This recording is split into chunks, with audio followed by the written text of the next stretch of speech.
So, where did you go after senior year? Where did you go as far as college basketball goes? Um, after my senior year, I went to Kennedy King Junior College. Hmm. I went to Kennedy King. I had did a semester, but it some difficulties came about. And so I had to pretty much like I had stopped playing basketball for 2 years. So, I when just you say difficulty, stopped. did you struggle with class? It wasn't so much of class. It was so much of like living wise. Hmm. Because at the time Kennedy King, they didn't have dorms. Still to this day, they don't have dorms. Right. So it was difficult. Like I said, it was it was always a struggle in high school. So by the time it got to college, it just got tougher. Hmm.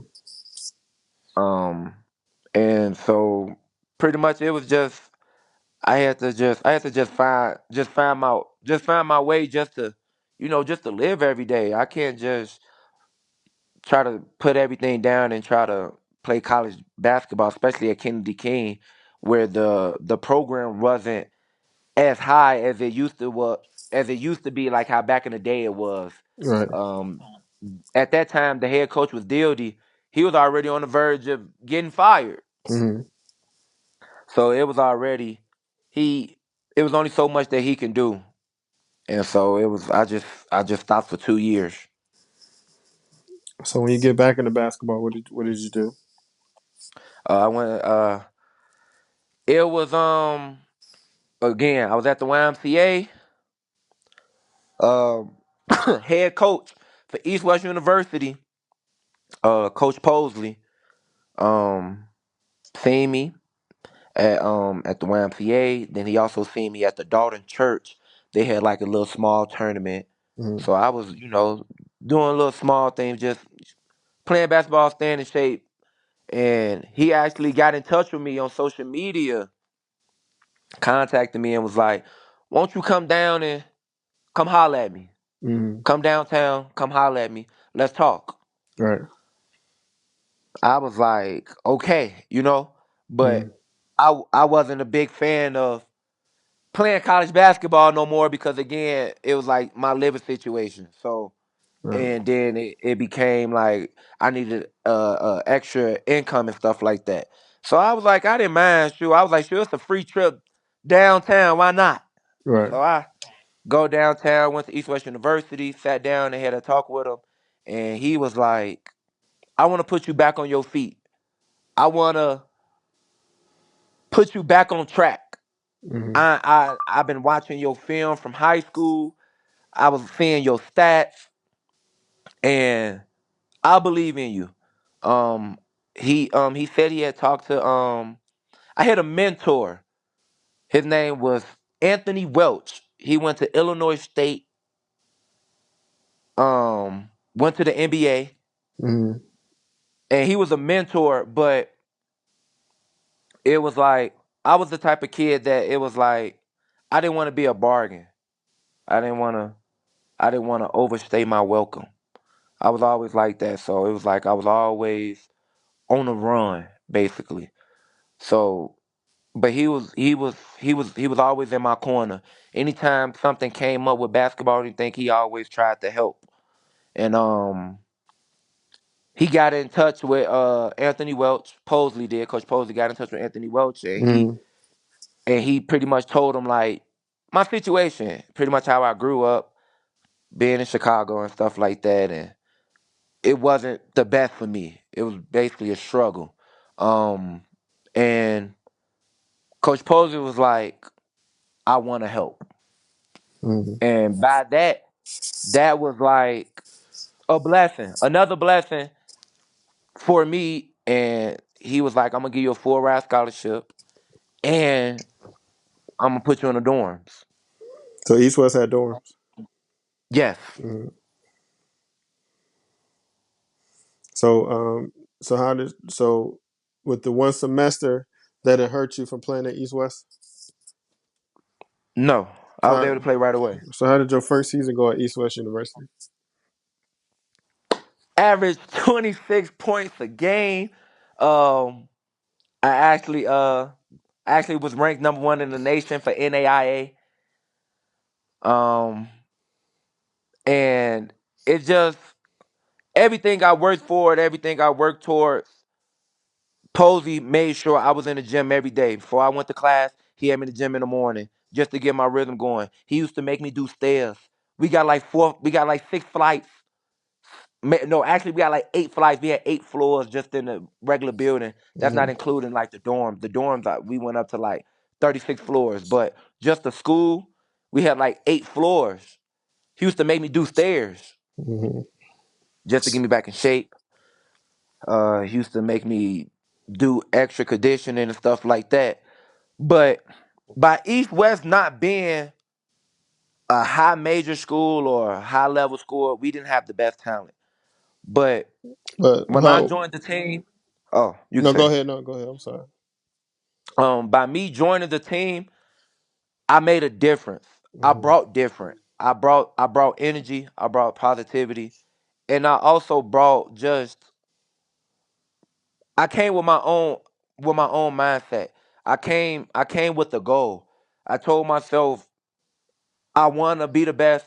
So in order for me to be the best, I have to put this amount of work in to become the best, even though I'm not at the highest school, if that makes sense. Hmm. Who were your best games against when you played at East West? Like especially that first year, you say average 26. Who was your top games against? Um, I scored 50 against Taylor University. Hmm. I scored 35 against Saint Xavier. I scored 42 against Indiana Northwestern. Um, and I really don't know why it was at 26, but I think some of those games that I didn't play that I had sat out uh kind of messed up my points cuz I probably suited up, but I probably didn't play cuz probably one thing about me and coach, we had this father-son relationship. Hmm. It wasn't never coach. It was always pops. It was always like he used to invite me over to his house. Him and his wife used to cook dinner, stuff like that. So it's like they took me in. It was like the feeling he gave me, the real unconditional love that I actually did not get growing up. So it was a different feeling, especially by him being a pastor and stuff. It was like he seen things differently. Hmm. Um, and so it was a father son relationship. So anytime me and him probably bumped heads, oh yeah, he was taking that out on me on games. For sure. For sure he was taking them games out on me.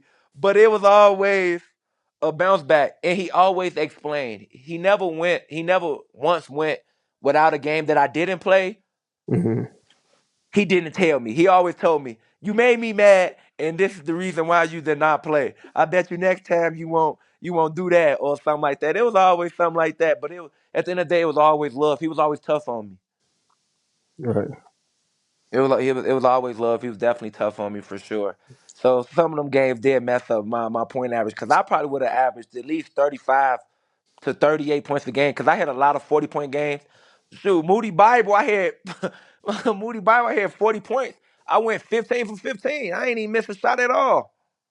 When East West would play D1s too. So how did you do against some of the D1s y'all would play? So against the D1 schools, I had 30, 35. Some I had 40. Against Chicago State, how I many? had How much? Chicago State, I had 43. I think Nate I think he went to Bogan. I can't think of his name. I think his name was Nate, maybe, if I'm not mistaken.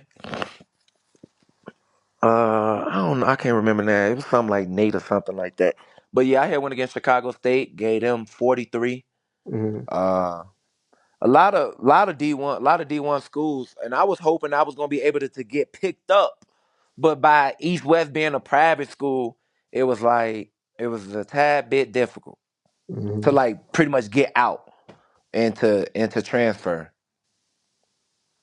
Especially How, when you being the face of the team, they was the dean and everything. They was trying to basically like keep make me stay. well, how many years did you do at East West? Too. So, you said that there were what what schools were trying to get you to transfer out and play for them? Um uh Fort Valley State University. Hmm. I think that was in Atlanta, if I'm not mistaken. Yeah, that's in Atlanta, right outside Atlanta. Yeah, I think that was the HBCU as well. Yeah, it's a Um D2 HBCU. yeah, it was another it was another HBCU school. They was in Florida. But we had played them in um I think we played them in Fort Wayne, I think. It was a Florida school. It was another HBCU. And then we played a team that was in Ohio. It was a HBCU. Hmm. Oh, I can't think of these schools' names. That's crazy. But Martin Oliver went to the HBCU in Ohio though. Hmm. And we had went against them. Cooked them. Cooked them. Oh, that game was amazing. Cooked them. Cooked them. They wanted me to stay. They ain't even want me to go. Governor State cooked them. They ain't want me to go. Robert Morris cooked them. They wanted me to stay, but they program had got shut down. Roosevelt University, they wanted me. It was a lot of schools that wanted me my freshman year. And I was actually amazed. I really was. But that was just one thing my coach always told me, and one thing Gil always told me. You can't have a leash on a pit bull. Why did you make that comment? Um, so basically, that comment basically means like a pit bull is can also be trained. It also can be welcoming. So it's like, but it also can be a killer. Hmm. So you don't have your killer on a leash because either your coach is gonna live and die with your ability or not. Do you feel that? Do you feel that East West push you on the leash? Is that why you're saying that? No, he let me be a killer. Hmm. He let me be a killer. The only time he put a leash on me is anytime me and him like bumped heads. But other than that though, I still played 33 games. Do you feel that if you would have transferred, you would have been put on the leash? No.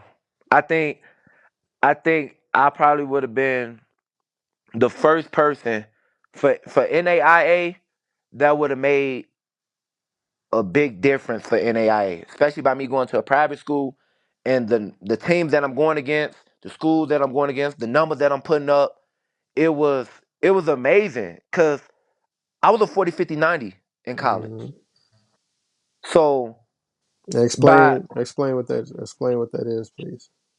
so a 40, 50, 90 is shooting 40% from the field goal. Uh Actually, no. 40% from the 3-point line, 50% field goal, and 90% from the free throw line. Okay. So my actual stats was I was actually shooting 45 from the three. I was shooting 52 from field goal, and I shot 98 from the free throw line. Okay. That's amazing. Yeah, so I was definitely, and all NIA schools see that. Like they seen that. Hmm. So it was like I was getting a lot of offers like post like how our school operated, they used to like call my name on the intercom. I used to be on our flat screen TVs and stuff, and that's when I knew I was the face of East West University. I was the first one to do it. I was the first one to score 50 coming out of East West University. I was the first one to make it to the actual NAIA tournament. Hmm. Um, Especially by being a private school. And like I said, um, not only was I good with myself, but I was good with others. I was a team player. I averaged at least 6, 7 assists a game, at least coming with 8 rebounds. So I was all over the court, and then I averaged at least 5 steals a game. What made you not transfer? Like, what made you not transfer out, go to the D2 and HBCU or one of the NAIs that you got? What made you stay at East West? My loyalty. Mm-hmm. East West was family. East West was like it was home. And again, it was the opportunity. Why leave something when they I grew up having nothing. So when Posley took me in, it was it was just it was just a blessing basically. It was just he I just didn't want to leave. I just didn't want to leave. I had too much loyalty to Posley.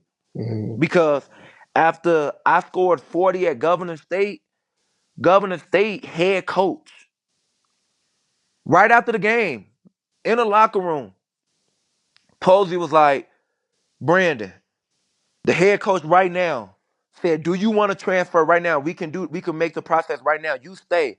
I would do all the paperwork because Posey was also the head coach, but he also was the AD. So he was like, you could stay here right now. They say they got dorms for you and everything. You can stay here right now. We're gonna drive back and I'm gonna make sure I take care of the paperwork. I'm gonna transfer your transcripts and everything over to them. You earned this. The whole team they clapped. They was like, good stuff, Sauce. You got this, And I was gonna be the first one to ever leave East West University to go to a major NAIA. Mm-hmm. But it was the look that Posley gave me. Like it was that look like I'm gonna miss you, son. It was that type of look. Then I looked at my teammates and they was like, that look was like, Shorty, you crazy as hell if you leave us like this. Middle of the season. Right. Imagine we on the verge of going to the playoffs. So it was like, don't leave us, bro. Like, we in the middle of the season. We on a good roll. Like this that'll mess up a lot of things for us. And the first thing that was going through my head was, I'm bringing opportunity. Not only am I the face of East West University, but I'm bringing opportunities for other players that I didn't get. Like, yeah, we had other star players even in high school. We had Taiwan Ag, star player. He went high major. If anybody didn't know, he went high D1 actually. Mm-hmm. So, but his ability and how he went high major didn't bring nothing for us though. Right. That was just him. He played his ass off. He was amazing. He went D1. Mm-hmm. But by me being at East West and I'm killing every time I get on the court, I was bringing opportunities for other players to leave East West to go to a high major in NAIA and even some NCAA D2. Some players that was getting offers from some D3s.